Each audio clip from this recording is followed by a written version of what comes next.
Hello guys! Kumusta kayo lahat? Tara at samahan niyo akong magluto ng kilawing Kapampangan.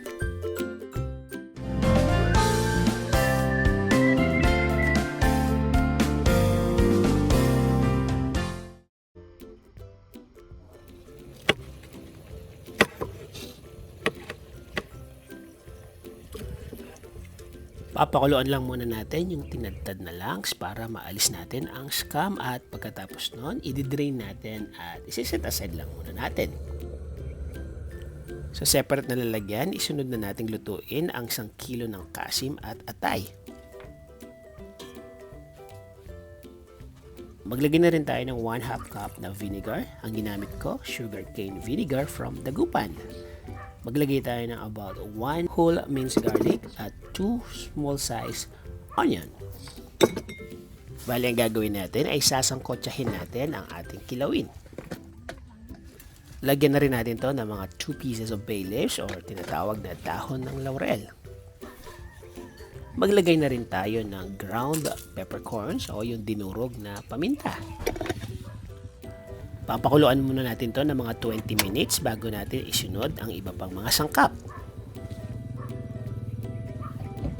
At dahil kumukulo na, pwede natin ilagay ang ating langs na pinakuluan na natin.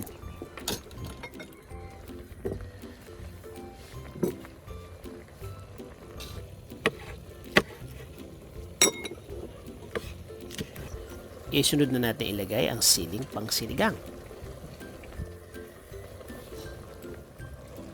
Maglagay na rin tayo ng about 2 tablespoon na fish sauce at pati na rin ng 1 teaspoon na salt.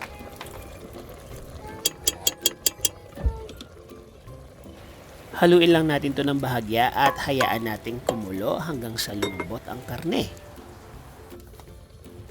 Tinikman ko ito kanina at dahil nagkulangan ako sa asim nito, naglagay uli ako ng 1/2 cup na vinegar. At sa puntong ito, papakuluan lang natin ang karne hanggang sa lumambot ito. Actually, dito lang tayo sa open space dito sa Mountain View. So, nag-decide lang tayo na mag-cook dito para maiba naman, di ba? Malapit na rin itong matapos, sinisimmer na lang natin at pinapakuluan na lang natin hanggang sa lumambot yung karne. After this, kakain kami dito siguro. Depende kung hindi pa mainit. So, just a recap po kung paano natin niluto ito ating kilawin. Okay.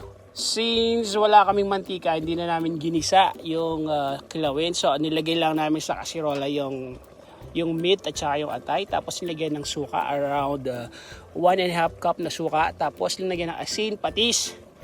Tapos black pepper, yung ground black pepper po. Tapos gumamit tayo ng siling pang sigang at bay leaves. Ayun lang. Tapos pinakuluan lang natin hanggang so ito ay lumambot.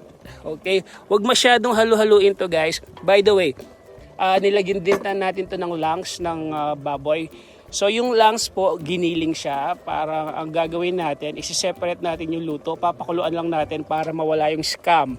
Pagkatapos, pwede natin isama dito sa ating kilawin. At bago natin ito serve, igisa muna natin ito.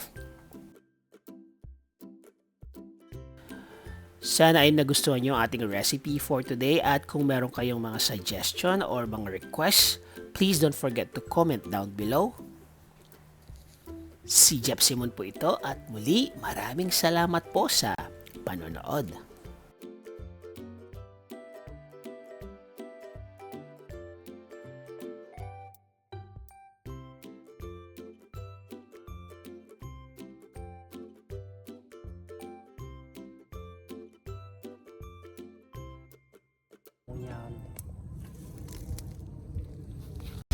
Ay daw, sabi niya.